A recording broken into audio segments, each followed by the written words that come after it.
Gas prices are taking a toll on all of our budgets, but we're not the only ones feeling the pain at the pump. News 10's Braden Willis here in studio tonight to tell us how local transit agencies are navigating the increase in cost. Braden?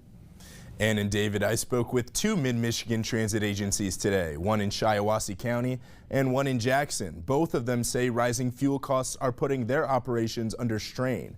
More riders, higher costs, and not enough drivers to handle the increased demand.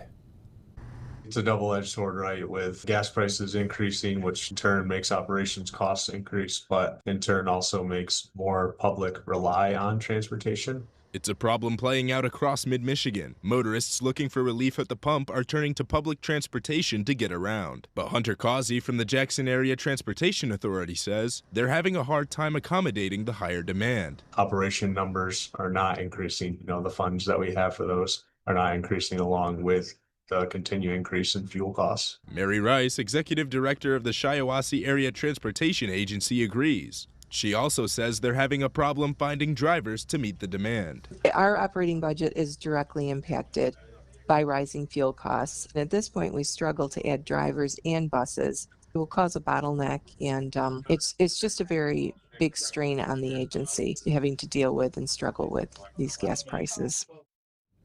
Causey says the Jackson Area Transportation Authority is hoping for more funding because its current budget won't keep up with the increasing costs. David? All right, Braden, thank you. Both agencies say they welcome the growing ridership, but they would rather see people choose public transit instead of being forced into it by economic burden. Out on pump patrol